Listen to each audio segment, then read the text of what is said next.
तो आज चीन की प्रजा में भारत के प्रति भय नहीं है, पाकिस्तान की प्रजा में भारत के प्रति भय नहीं है। और मैं क्यों 50 मेगाटन का एटॉमिक वेपन का एक्सप्लोजन करने की जरूरत है, ताकि चीन की प्रजा हमसे डरे, पाकिस्तान की प्रजा हमसे डरे, अमेरिका की प्रजा हमसे डरे। वो प्रजा ये सपने छोड़ दे कि हम पूरे भारत को टेक ओवर कर सकते हैं, हम पूरे भारत में ईसाई धर्म फैला सकते हैं। पाकिस्तान की प्रजा ये सोचना छोड़ दे। पाकिस्तान में ये सिखाया जाता है स्कूलों में कि हाँ सस के लिया था पाकिस्तान, लड़ लड़ के लड़ेंगे हिंदुस्तान। ख्याली पुलाव क्यों पकाते हैं?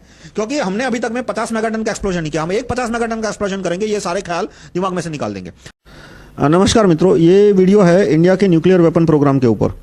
तो हमारा न्यूक्लियर वेपन प्रोग्राम बहुत ही कमज़ोर है। न्यूक्लियर वेपन हमारे पास 9 के बराबर है। हम अपनी तुलना पाकिस्तान से करें तो ठीक है, हमारे पास पाकिस्तान से ज़्यादा न्यूक्लियर वेपन है, और लेकिन चाइना के मुकाबले में और ब्रिटेन, फ्रांस, हर एक देश के मुकाबले में हमारे पास कम स्ट्रेंथ है। इसका डिटेल मैंने दिया है चैप्टर 24। ये बुक आपको मिलेगी, राइट टू रिकॉल पार्टी का मैनिफेस्टो है, rahulmehta.com/301.htm। और उसके चैप्टर 24 में मैंने मिलिट्री के ऊपर लिखा है कि किस तरह से हमारी मिलिट्री सुधर सकती है। इसमें एक सेक्शन जो इंपॉर्टेंट है वो 24.5 एक्सप्लेन करता है कि किस तरह से कारगिल का युद्ध भारत पाकिस्तान दोनों हार गए और किस तरह से अमेरिका कारगिल का युद्ध जीत गया। और 24.7 जो है वो न्यूक्लियर कैपेबिलिटी के ऊपर है। तो पहले मैं न्यूक्लियर कैपेबिलिटी के आपको थोड़े आंकड़े दे दूं। जो वाजपेयी ने घटिया फिलॉसफी बनाई थी, मिनिमल क्रेडिबल डिटरेंस, यानी कि हमारे पास मिनिमल इतनी ताकत है डेटरेंस, यानी सामने के वाले दुश्मन के मन में भय खड़ी करना, यानी कि हम दुश्मन के मन में इतना भय खड़ा कर सकते हैं कि वो हम पे हमला नहीं करेगा, इसलिए हमें और ज्यादा न्यूक्लियर वेपन की जरूरत नहीं है। हकीकत में अमेरिका का दबाव आया था उस पर, अमेरिका ने वाजपेयी को धमकाया था और वो धमकी में डर गया। वो भारत के लोगों को क्या मुंह दिखा के बोले कि भाई हम और ज्यादा टेस्ट नहीं करने वाले, इसलिए वाजपेयी ने ये मिनिमल क्रेडिबल डेटरेंस नाम का एक घटिया थीसिस बनाया। पर दुनिया में न्यूक्लियर एक्सप्लोजन के मैं आपको आंकड़े दूंगा कि हमने कितने न्यूक्लियर टेस्ट किए हैं। हमने न्यूक्लियर टेस्ट किए हैं सिर्फ 6, वो भी पोखरण को 4 मान लो और पोखरण 1 को 2 मान लो, पोखरण 1 को 2 मान लो, पोखरण 2 को 4 मान लो, तो 6। पर बहुत सारे देशों की गिनती उनकी इस तरह की होती है कि वो तो ऐसा कहेंगे कि हमने 2 ही टेस्ट किए।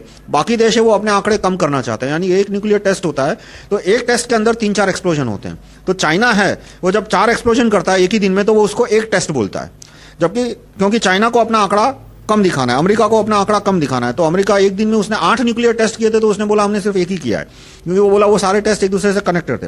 जबकि इंडिया को अपना आंकड़ा ऊंचा दिखाना है, इसलिए इंडिया ने 2 न्यूक्लियर टेस्ट किए, पोखरण 1, पोखरण 2, लेकिन आंकड़ों में वो 6 लिखता है, फिर भी हम 6 मान ले।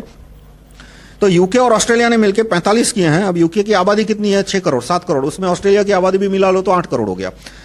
और इंडिया की आबादी कितनी है? 120 करोड़, और यूके ने 45 टेस्ट किए, हमने सिर्फ 6 टेस्ट किए। चाइना ने टोटल कितने टेस्ट किए हैं? 45, अमेरिका ने 1055 और रूस ने 715, यानी सब में हमारा आंकड़ा सबसे छोटा है। बस पाकिस्तान से ज्यादा है कि पाकिस्तान ने 3 टेस्ट किए या 2 टेस्ट किए, और हम ये रह के खुश रहते हैं।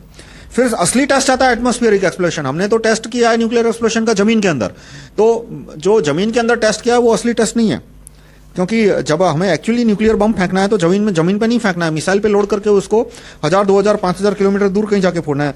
तो रशिया ने कितने एटमॉस्फेरिक टेस्ट किए हैं? 200। अमेरिका ने कितने किए हैं? 330। चाइना ने कितने किए हैं? 22।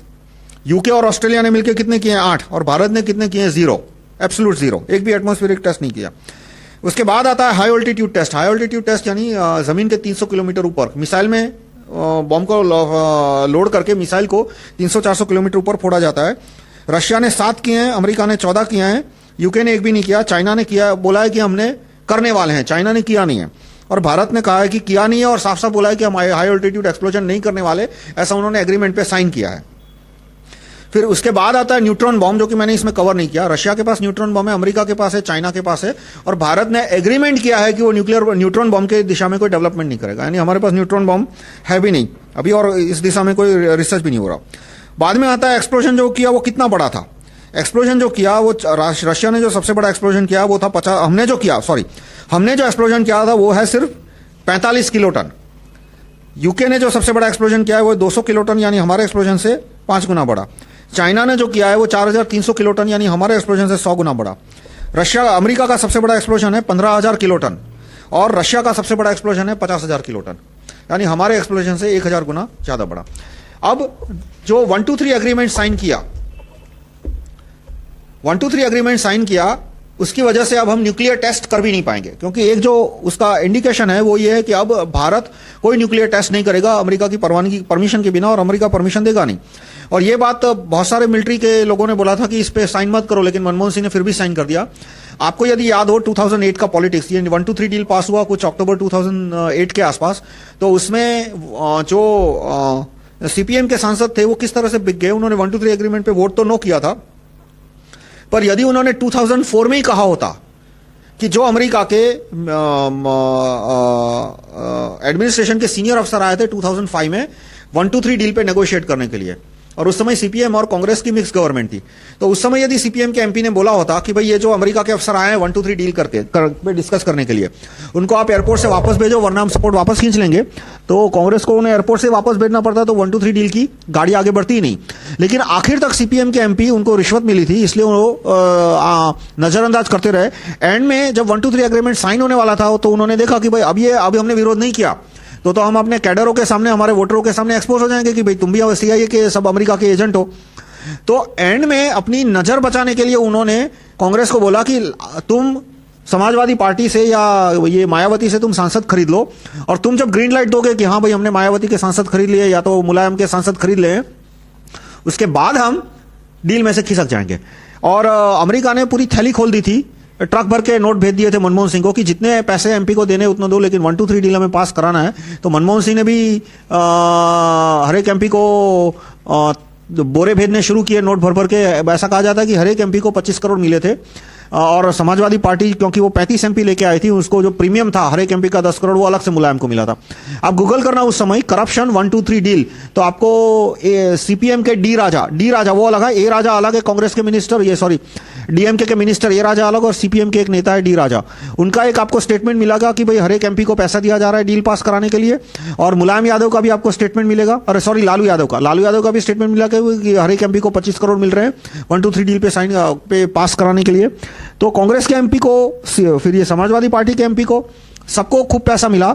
और अमेरिका का उससे पीछे गोल क्या था? एक तो ये 123 एग्रीमेंट यदि साइन हो जाता है तो भारत दोबारा टेस्ट नहीं कर सकता। दूसरा 123 एग्रीमेंट, ये 123 एग्रीमेंट है, उसका आर्टिकल 14 का क्लॉज 4 क्या कहता है कि यदि एग्रीमेंट खत्म होता है तो भारत ने अमेरिका से जितना न्यूक्लियर मटेरियल लिया है वो सब लौटाना पड़ेगा। तो ये पॉसिबल ही नहीं है, कैसे लौटाएगा न्यूक्लियर मटेरियल? कुछ तो फ्यूल है वो तो यूज हो जाता है, कुछ इक्विपमेंट है वो जल जाते हैं जैसे जैसे यूज होते हैं। ये आर्टिकल 14 का जो क्लॉज 4 है वो किस तरह का एग्रीमेंट है कि मान लो मैं आपको घर किराया पे देता हूं और फिर उसमें सारी शर्तें रखता हूं कि आप घर का किराया पे यूज कर सकते हो लेकिन कॉमर्शियल यूज नहीं कर सकते, फिर आप उसमें बिजनेस नहीं चला सकते, फिर आप उसमें सब टेनेंट नहीं रख सकते, फिर आखिरी क्लॉज में रखूं कि यदि इस एग्रीमेंट का भंग किया तो आपको महीने में घर खाली करना पड़ेगा। वहां तक बात ठीक है, लेकिन एक और क्लॉज मैं ऐड करूं कि आप यदि एग्रीमेंट का भंग करते हो और घर खाली करोगे तो जितना बोर में से आपने पानी निकाला वो सारा पानी आपको लौटाना पड़ेगा। तो वो कैसे पॉसिबल है? आपने जितना आप महीने के अंदर घर खाली कर सकते हो, लेकिन आपने जितना बोर में से पानी निकाला वो तो आपने गटर में फेंक दिया यूज करके, तो वो पानी आप लौटा ही नहीं सकते। तो ये एग्रीमेंट 4 क्लॉज 14.4 है, आर्टिकल 14 का क्लॉज 4, वो क्या कहता है कि यदि भारत इस एग्रीमेंट को ब्रेक करता है तो भारत को सारा मटेरियल लौटाना पड़ेगा। तो जो न्यूक्लियर इक्विपमेंट के स्पेयर पार्ट है वो आधे जल जाते हैं और पीरियडिकली हर 14 दिन बाद, हर महीने बाद कुछ कुछ फेंक देने पड़ते हैं, और जो न्यूक्लियर मटेरियल है यूरेनियम पाउडर वगैरह वो तो यूज हो जाता है। तो इसका मतलब कि ये 14.4 इस तरह का क्लॉज है कि जिसको सेटिस्फाई करना पॉसिबल ही नहीं है, यानी हम इस डील को कभी तोड़ ही नहीं सकते। फिर 14.5 साफ साफ कहता है the two parties recognise that exercising the right to return will have profound implications on their relation। यानी कि हो ना हो सारे जो भी तुमने मटेरियल खरीदा न्यूक्लियर मटेरियल वो रिटर्न नहीं करोगे तो उसके बहुत गंभीर परिणाम आएंगे। ये आर्टिकल 14.4 में लिखा है और आर्टिकल 14.5 में लिखा है। तो ये साफ साफ वार्निंग है कि एक बार इस डील को साइन किया यानी आप हमेशा के लिए अमेरिका के गुलाम हो गए। तो अमेरिका क्यों 123 पे साइन कराना चाहता था और क्यों उसने एक एक एमपी को 25 करोड़ रुपए की रिश्वत दी? मनमोहन सिंह के थ्रू दी। इसमें कहा जाता है कि मनमोहन सिंह ट्रक लेके बाहर खड़े थे पार्लियामेंट के और ट्रक में थैले थे, बोरे थे, और जो भी एमपी आता था उसको बोरे पकड़ाए जाते थे कि बोल भाई तेरे को कितना चाहिए? 25 करोड़, ये ले 20 करोड़, ये ले 25 करोड़, तेरे को कितना चाहिए? ये 30 करोड़, ये ले 35 करोड़। मतलब जो एमपी ने जितना पैसा मांगा उसे 5 करोड़ ज्यादा दिया है। और पेड मीडिया ने भी उसकी बहुत तारीफ की। आप अलग अलग एक सोशियोलॉजिस्ट है आशीष नांदी करके, उन्होंने कहा कि मनमोहन सिंह ने सांसदों को रिश्वत देकर जो 123 डील पास कराई उसके बाद उनकी इमेज और अच्छी हो गई है कि वो एक कामयाब प्रधानमंत्री की तरह उभर के आए हैं कि देखो ये आदमी भी मैनिपुलेट कर सकता है, ये आदमी भी सांसद को खरीद सकता है, सांसदों को बेच सकता है। और ऐसा नहीं है कि बीजेपी के मिनिस्टर होते तो कोई फर्क पड़ता। 123 एग्रीमेंट की शुरुआत एक्चुअली वाजपेयी ने की थी। वो तो उस समय उसके पास संख्या नहीं हो पाई। और वाजपेयी जो बीजेपी के अंदर एक छोटी लॉबी है जो पेट्रियोटिक मतलब अब छोटी हो गई है, नेशनलिस्ट लॉबी है जिसने इस गाड़ी को आगे नहीं बढ़ने दिया। वरना बीजेपी के भी अधिकतर सांसद 1, 2, 3 के फेवर में थे। आप गूगल करना तो वाजपेयी ने एंड में ये स्टेटमेंट दिया था कि 1, 2, 3 को इतनी इतनी कंडीशन के साथ सपोर्ट करना चाहिए, 1, 2, 3 को अपोज करना चाहिए, ऐसा नहीं करना है। और जो अरुण शौरी ने भी आर्टिकल लिखे, पेज भर भर के आर्टिकल लिखे 1, 2, 3 के खिलाफ, लेकिन उसने अरुण शौरी ने ये कहीं बेस डेटा नहीं दिया कि हम चीन के सामने कितने कमजोर है। इतना आर्गुमेंट दिया होता कि भाई हम चीन के सामने मच्छर भी नहीं है न्यूक्लियर कैपेबिलिटी के हिसाब में, कि यदि चीन को रशिया को हाथी मान लो तो चीन एक बैल के समान है और इस बैल और हाथी के सामने खरगोश की भी कैपेसिटी नहीं है, तो पब्लिक ओपिनियन सीधा न्यूक्लियर टेस्टिंग के फेवर में आ जाता। लेकिन आखिर तक अरुण शौरी ने चीन कितना आगे है न्यूक्लियर वेपन में, अमेरिका कितना आगे है, रशिया कितना आगे है, वो डेटा उसने अपने इंडियन एक्सप्रेस के पेज भर के आर्टिकल में एक पैराग्राफ कहीं नहीं लिखा, क्योंकि वो सारे लोग थे वो 1, 2, 3 के खिलाफ पब्लिक ओपिनियन नहीं जमा करना चाहते थे। तो एक तो अमेरिका का ये ध्येय था कि भारत आगे न्यूक्लियर टेस्टिंग न कर सके, दूसरा मतलब भारत का न्यूक्लियर वेपन प्रोग्राम है वो स्थगित हो जाए, दूसरा कि भारत में थोरियम की टेक्नोलॉजी आगे न बढ़ सके। ये दो वजह से ही सीआईए ने होमी जहांगीर भाभा की हत्या करवाई थी, क्योंकि होमी जहांगीर भाभा खुद मानते थे कि भारत एक न्यूक्लियर वेपन कंट्री बनना चाहिए। और वो कहते थे कि भारत में यदि यूरेनियम कम है तो भारत को यूरेनियम की जरूरत भी नहीं है, कि थोरियम भारत में पर्याप्त है और थोरियम के द्वारा बिजली भी बनाई सकती है और थोरियम के द्वारा वेपन ग्रेड यूरेनियम भी बनाया जा सकता है। लेकिन होमी भाभी जहांगीर भाभा को जवाहरलाल गांधी ने कभी आगे नहीं बढ़ने दिया और बाद में उन्होंने और ज्यादा लॉबिंग की और उसकी वजह से बाद में फिर सीआईए ने उनकी हत्या कराई। पर अब उसके बाद जो लाल बहादुर शास्त्री इस मुद्दे पे कुछ कर नहीं पाए, क्योंकि वो जैसे आए उसके तुरंत बाद पाकिस्तान के साथ युद्ध हुआ था और भारत की खेती की स्थिति बहुत खराब थी। तो कुछ समय भारत अनाज के लिए अमेरिका पे डिपेंडेंट था, तो वो फैक्टर उन्होंने दूर कर दिया ग्रीन रेवोल्यूशन के द्वारा। तो पर बाद में यदि वो कुछ और दिन रहे होते लाल बहादुर शास्त्री, तो उन्होंने भी एटम बम बनाने की दिशा में कुछ कदम लिए होते, लेकिन उनको समय नहीं मिला। लेकिन देवी इंदिरा अम्मा ने बड़े पैमाने पे एटॉमिक प्रोग्राम को आगे बढ़ाया और फिर 74 में पोखरान 1 किया, जिसके द्वारा भारत एक अणु शक्ति के रूप में उभर आया। लेकिन तुरंत बाद अमेरिका ने उनकी सरकार गिरा दी और उनके खिलाफ एक जजमेंट ले आए, और वो एक पूरा मैंने अपने अलग वीडियो टेप में डिस्क्राइब किया है। पर उसके बाद 1984 में पोखरान 2 हो जाता, लेकिन देवी इंदिरा अम्मा की हत्या करवा दी सीआईए ने और उसकी वजह से वो पूरा प्रोग्राम है वो 14 साल तक स्थगित रह गया। वाजपेयी के लिए फेवर में इतना कहना पड़ेगा कि उन्होंने सेकंड एक्सप्लोजन पोखरान 2 करवाया। उनका कंट्रीब्यूशन इतना ही है कि उन्होंने बटन दबाया, बाकी उनका कंट्रीब्यूशन नहीं है। पोखरान 2 सारा का सारा है वो 1984 में ही रेडी स्टेट में था। लेकिन बाद में राजीव गांधी की हिम्मत नहीं हुई, नरसिम्हा राव की हिम्मत नहीं हुई, किसी प्रधानमंत्री की हिम्मत नहीं हुई कि बटन दबाए, और वाजपेयी ने बटन दबाया जो कि तारीफ काबिल है, और उसके द्वारा पोखरान 2 हुआ। लेकिन बाद में अमेरिका ने उनको दबा दिया इकोनॉमिक सैंक्शन से और कारगिल के द्वारा और उन पे दबाव आया, और उसके बाद वाजपेयी की हिम्मत खत्म हो गई और उन्होंने न्यूक्लियर वेपन प्रोग्राम को आगे नहीं बढ़ाया। अब 3-4 इश्यू और जो साथ आते हैं वो उसमें एक आता है मिनिमल क्रेडिबल डेटरेंस, यानी कि हमारे पास इतना न्यूक्लियर बम है कि कोई देश हम पे हमला करने की हिम्मत नहीं करेगा। वो एक बकवास है। क्या मिनिमल होता है, क्या क्रेडिबल होता है, वो तो सामने वाले पे डिपेंड करता है। आज अमेरिका है, हमारी जो कैपेबिलिटी है वो अमेरिका को जरा भी नहीं डराएगी। चलो अधिक से अधिक तुम अमेरिका का एक शेयर उड़ा सकते हो, उससे ज्यादा कुछ नहीं कर सकते। चीन को भी ज्यादा नहीं डराएगी, हम maximum 5% to 10% of China destroy कर सकते हैं। पाकिस्तान को डराएगी क्योंकि हम पाकिस्तान का 100% पाकिस्तान डिस्ट्रॉय कर सकते हैं। लेकिन पाकिस्तान है वो एक अनस्टेबल कंट्री है। अनस्टेबल यानी कि यदि चीन है वो बड़े पैमाने पे पैसा देता है पाकिस्तान की मिलिट्री को और सेफ्टी देता है, या तो अमेरिका है वो यदि पाकिस्तान के जनरलों को कहता है कि तुम भारत पे धावा बोल दो और तुम्हारे पूरे फैमिली को हम ग्रीन कार्ड दे देंगे, तुमको भी ग्रीन कार्ड दे देंगे, और पाकिस्तान यदि डूब जाता है तो तुम्हें कुछ नहीं होगा, तुम आके अमेरिका में बस जाना। तो पाकिस्तान के जो जनरल वगैरह है, सीनियर मिलिट्री ब्रास 300-400 अफसर, वो इतने गए गुजरे हैं कि वो सोचेंगे कि भाई पाकिस्तान यदि पूरा डूबता है, पाकिस्तान यदि पूरा जल के खाक हो जाता है तो होने दो, हमको इतना पैसा मिल रहा है, भारत पे धावा बोल दो। तो वो जब भारत पे अटैक करेंगे और यदि चीन उनको पूरे हथियार देता है तो फिर हमारे न्यूक्लियर बम धरे के धरे रह जाएंगे। मतलब कि क्या हमें ये कैपेबिलिटी और हिम्मत, दोनों, हिम्मत की बात नहीं होती, साइकोलॉजिकल फैक्टर नहीं होता, क्या हमारी पोजीशन है कि हम पाकिस्तान पे फर्स्ट यूज करें। फर्स्ट यूज करने की कैपेबिलिटी क्यों नहीं है? क्योंकि हमने यदि पाकिस्तान पे फर्स्ट यूज किया तो चीन को पाकिस्तान को अनलिमिटेड न्यूक्लियर वेपन देने का बहाना मिल जाएगा, और फिर हम पाकिस्तान को पूरा जला के खाक कर दे, पाकिस्तान भारत को आधा या पूरा जला के खाक कर दे या 1/4 जला के खाक कर दे, उसमें चीन का तो फायदा ही फायदा है ना। चीन को क्या नुकसान गया? चीन भारत पे न्यूक्लियर अटैक नहीं करेगा क्योंकि चीन है वो भारत को पूरा जला सकता है, भारत है वो चीन को 10-20% जला सकता है। लेकिन एंड में चीन को मिला क्या? चीन यदि 20% खत्म हो जाता है तो वो बहुत अनएक्सेप्टेबल लॉस हो गया। लेकिन यदि पाकिस्तान और भारत एक दूसरे को जला देते हैं तो वो चाइना के लिए एक्सेप्टेबल लॉस, यानी चाइना को लॉस गया ही नहीं। चाइना को 2 कौड़ी का लॉस नहीं गया, उसने जो हथियार बेचे वो तो पैसे लेके दिए और थोड़े बहुत हथियार चलो फ्री में देने पड़े, लेकिन पूरा भारत यदि खत्म हो जाता है या आधा भारत भी खत्म हो जाता है तो चीन को इतना ज्यादा फायदा हो गया कि उसको हथियार बेचने का जो खर्चा आया वो उसको प्रॉफिट, ओवरऑल प्रॉफिट हुआ। यानी भारत पाकिस्तान के बीच न्यूक्लियर वॉर क्यों पॉसिबल है? क्योंकि चाइना और अमेरिका दोनों का इसमें फायदा ही फायदा है, भारत का उनका कोई नुकसान नहीं है।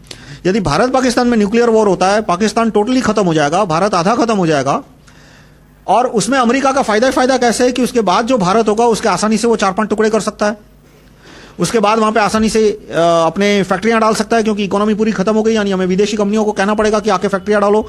आसानी से वो ईसाई धर्म में कन्वर्ट कर सकता है, क्योंकि इतनी गरीबी हो जाएगी यदि भारत पाकिस्तान के बीच न्यूक्लियर वॉर हो जाता है तो इतनी गरीबी हो जाएगी कि कन्वर्जन आसान हो जाएगा। तो अमेरिका के जो 3 ध्येय है कि भारत के पूरे मिनरल माइंस टेक ओवर करना, भारत का मैथ साइंस एजुकेशन करना खत्म करना, भारत में मिलिट्री डोमिनेंस रखना और भारत में ईसाई धर्म फैलाना, वो चारों ध्येय उसके भारत पाकिस्तान का न्यूक्लियर वॉर होता है तो उसको वो आसानी से उसको गोल को मीट कर सकता है। तो इस तरह से न्यूक्लियर वॉर होने की पूरी पूरी संभावना है। न्यूक्लियर वॉर कब नहीं होगा? कि जब हमारे पास इतने सारे न्यूक्लियर वेपन हो कि पूरी दुनिया हमसे डरे कि भाई कि भारत ने न्यूक्लियर बम सारे के सारे भारत में ही फोड़ दिए तो भी पूरी दुनिया खत्म हो जाएगी, जो कि रूस और अमेरिका के साथ है। रूस के पास इतने न्यूक्लियर बम है कि यदि उसने न्यूक्लियर बम सारे के सारे रूस के अंदर ही भी फोड़ दिए तो भी पूरी दुनिया खत्म हो जाएगी। इसलिए पूरी दुनिया है, मतलब अमेरिका है, वो रूस पे सीधा आक्रमण करने से डरता है। कुछ भी हो जाए, लेकिन अमेरिका ने रूस पे सीधा आक्रमण करने की हिम्मत नहीं की। दूसरा, न्यूक्लियर टेस्टिंग का पर्पस क्या होता है? लोगों को डराना है। देखो, आज से 200 साल पहले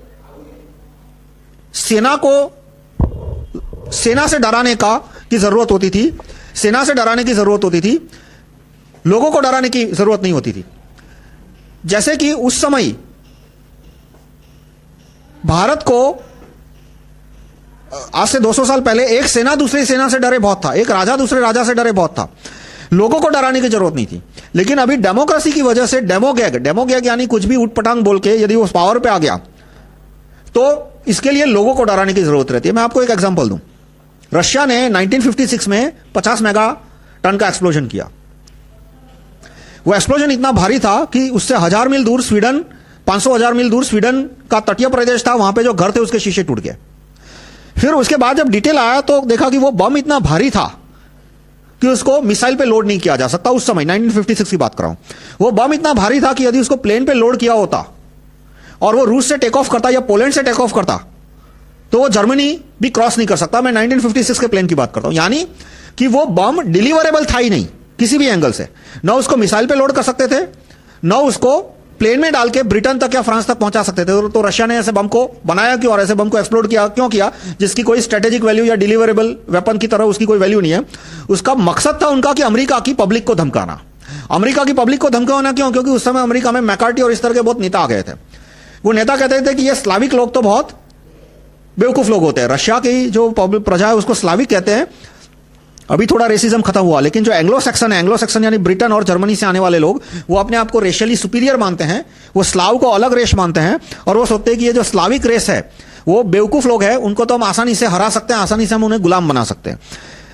हिटलर का जो जर्मनी था वो भी ये स्लाव प्रजा को गुलाम बनाना चाहता था। तो वहां अमेरिका के कुछ नेता थे, वो रोज रोज इस तरह के भाषण देते कि रूस क्या चीज है, बम फेंको एटम बम, हमारे पास एक एटम बम है, हमने जापान के 2 शहर जला दिए, रूस के सारे शहर जला देंगे। तो रूस को हुआ कि इस तरह से यदि 2-4 लोग आ गए और अमेरिका के प्रेसिडेंट बन गए तो हो सकता है एटॉमिक वॉर सचमुच शुरू हो जाए। इसलिए अमेरिका की प्रजा को धमकाना है कि तुम ये एटॉमिक वॉर विथ रशिया का ख्याल दिमाग में से निकाल दो। इसलिए उन्होंने 50 मेगा टन का बम फोड़ा, और वो बम फोड़ा तो दूसरे दिन सारे अमेरिका के अखबारों में आया कि बम की ताकत कितनी है। तो उन्होंने देखा कि भाई ये बम यदि अमेरिका में कहीं पे गिरेगा तो 15 किलोमीटर दूर के एरिया में तो सारा वो सब कुछ वेपोराइज हो जाएगा। वेपोराइज जलेगा नहीं, पूरा का पूरा वेपोराइज हो जाएगा। उसके बाद 50 किलोमीटर तक कोई आदमी जिंदा नहीं बचेगा। और फिर रशिया ने बताया कि भी इस तरह से हम 50 बम और बना सकते हैं। यानी कि भारत और यानी कि अमेरिका और रशिया के बीच युद्ध हुआ है और अमेरिका ने यदि न्यूक्लियर वॉर की सोची तो हम रशिया पे या यूरोप पे, फ्रांस, ब्रिटेन वगैरह पे इस तरह के 20-25 बम फेंकेंगे तो हर जगह 15-15 किलोमीटर के गड्ढे हो जाएंगे। तो वो 50 मेगा टन के बम के धमाका वो उसके बाद अमेरिका की प्रजा ने रूस के साथ न्यूक्लियर वॉर करने का सपना छोड़ दिया हमेशा के लिए कि भाई जो करना है करो, लेकिन अब न्यूक्लियर वॉर की बात मत करो, क्योंकि यदि न्यूक्लियर वॉर हुआ तो हम भले रशिया को पूरा का पूरा डिस्ट्रॉय करें, लेकिन रशिया है वो भी 1/3, 1/4, 1/5 या तो कम से कम 10% अमेरिका को, 15% अमेरिका को पूरा का पूरा जला सकता है। तो आज चीन की प्रजा में भारत के प्रति भय नहीं है, पाकिस्तान की प्रजा में भारत के प्रति भय नहीं है कि क्या तुमने बम फोड़ा, एक राजस्थान के अंदर थोड़ा अर्थक्वेक आया, उतना ही ना हो सर। तो जो प्रजा को घबराने का जरूरत है कि पाकिस्तान का एक एक आदमी हमसे डरे कि भाई अब की बार हमने 13 कसब भेजे और 500 आदमी मरवाए तो हमारे 5 लाख मर सकते हैं, इसलिए कसब मत भेजो। तो अब सिर्फ राजा को डराने की या सेना को डराने की जरूरत नहीं है, अब हमें अब मॉडर्न वॉरफेयर में सामने वाले कंट्री के प्रजा को डराने की जरूरत है। और इसलिए मैं क्यों कहता हूं कि हमें 50 मेगाटन का 50 किलोटन नहीं, ये जो पोखरण 2 हुआ वो 45 किलोटन था, हमें क्यों 50 मेगाटन का एटॉमिक वेपन का एक्सप्लोजन करने की जरूरत है, ताकि रूस की प्रजा हमसे डरे, रूस की नहीं, चीन की प्रजा हमसे डरे, पाकिस्तान की प्रजा हमसे डरे, अमेरिका की प्रजा हमसे डरे। वो प्रजा ये सपने छोड़ दे कि हम पूरे भारत को टेक ओवर कर सकते हैं, हम पूरे भारत में ईसाई धर्म फैला सकते हैं। पाकिस्तान की प्रजा ये सोचना छोड़ दे, पाकिस्तान में ये सिखाया जाता है स्कूलों में कि हंस हंस के लिया था पाकिस्तान, लड़ लड़ के लेंगे हिंदुस्तान। मतलब कि पाकिस्तान तो हमने हंसते हंसते ही ले लिया था। क्या किया हमने, एक पाकिस्तानी नहीं मरा था और देखो हमने 4 करोड़ हिंदुस्तानियों को खदेड़ दिया, 10 लाख को मार डाला, 20-40 लाख के अपहरण करे, और हमारे कितने मरे, 100, 200, 500, 1000 भी नहीं मरे हमारे। यानी हंस हंस के लिया था पाकिस्तान, लड़ लड़ के लेंगे हिंदुस्तान। यानी उनका ख्वाब है कि एक दिन हम पूरे हिंदुस्तान को पाकिस्तान के अंदर टेक ओवर कर देंगे। ऑलरेडी मुगलिस्तान, आप गूगल करना, एक मुगलिस्तान का डॉक्ट्राइन है पाकिस्तान और बांग्लादेश दोनों में। पाकिस्तान से लेके बांग्लादेश के बीच में जितना भी जो भारत की पट्टी आती है, जिसमें पंजाब, हरियाणा, उत्तरी राजस्थान, पूरा का पूरा उत्तर प्रदेश, बिहार, वो पूरा जो लैंड है कश्मीर मिला के, वो पूरा लैंड टेक ओवर करके पाकिस्तान, बांग्लादेश और वो भारत की उत्तरी पट्टी, वो पूरा एक करके मुगलिस्तान बनाना है। तो ये ख्याली पुलाव क्यों पकाते हैं? क्योंकि हमने अभी तक में 50 मेगाटन का एक्सप्लोजन नहीं किया, हम एक 50 मेगाटन का एक्सप्लोजन करेंगे, ये सारे ख्याल दिमाग में से निकाल देंगे। तो ये इंटरनल सिक्योरिटी में मैटर करता है कि हमारे पास हमारी सेना कमजोर है, इसलिए पाकिस्तान का नागरिक हमसे भयभीत नहीं होता, और पाकिस्तान का नागरिक भयभीत नहीं होता, इसलिए ये मुशर्रफ जैसे लीडर को एनकरेजमेंट मिलता है। तो मैं समराइज करूंगा, हमारी न्यूक्लियर कैपेबिलिटी बहुत कम है। ये मेरी किताब आपसे डाउनलोड करने की रिक्वेस्ट करूंगा, rahulmehta.com/301.htm। इसके चैप्टर 24.7 में मैंने एक टेबल दिया है, वो टेबल आप देखोगे आपको आइडिया आ जाएगा कि हमारी न्यूक्लियर कैपेबिलिटी कितनी कमजोर है। 123 एग्रीमेंट हमें कैंसिल कर देना चाहिए, क्योंकि इसमें न्यूक्लियर टेस्ट पे बैन लगा है। दूसरा, इसमें शर्त है कि हमें इक्विपमेंट वापस करना पड़ेगा, जो कि पॉसिबल नहीं है। तीसरा, हमें एटमॉस्फेयर एक्सप्लोजन जितनी हो सके जल्दी शुरू करने चाहिए। अब इसके लिए किस तरह के पॉलिटिकल सिस्टम चाहिए वो तो मैंने आपको बताया कि राइट टू रिकॉल और वो सब जरूरी है। राइट टू रिकॉल पीएम नहीं हुआ तो जो भी पीएम आएगा वो दब जाएगा और अमेरिका की शर्तें मान लेगा कि हमें एटमॉस्फेयर एक्सप्लोजन नहीं करने, न्यूट्रॉन बम नहीं बनाना है, इस तरह की शर्तें मान लेगा। और राइट टू रिकॉल होगा तो ही पीएम पे दबाव आएगा। राइट टू रिकॉल के बारे में एक मैं भूल गया, मेरे फेसबुक फ्रेंड है, मैं नाम भूल गया, मेरे वॉल पे उन्होंने पेस्ट किया कि ये राइट टू रिकॉल अच्छा है, क्योंकि इससे पीएम पे दबाव आएगा कि रहना है तो रण करना होगा। यानी आज पीएम को छूट मिलती है कि यदि वो रन नहीं करता, यानी कि सेना मजबूत नहीं करता, तो भी वो पीएम की कुर्सी पे टिका रह सकता है। लेकिन जब राइट टू रिकॉल आएगा तो उसको सेना मजबूत करने की कोशिश नहीं करेगा, तो लोग उसको महीने, 2 महीने, 3 महीने में नौकरी से निकाल देंगे। तो इसके लिए हमें कौन से कानून लाने चाहिए कि जिससे ये सारे हमारी न्यूक्लियर कैपेबिलिटी इंप्रूव हो? तो सबसे पहला आता है राइट टू रिकॉल पीएम, फिर ज्यूरी सिस्टम आएगा तो हमारे उद्योग मजबूत होंगे, और बाकी सारे कानूनों की लिस्ट है वो मैंने चैप्टर 24 में मेंशन की है। धन्यवाद।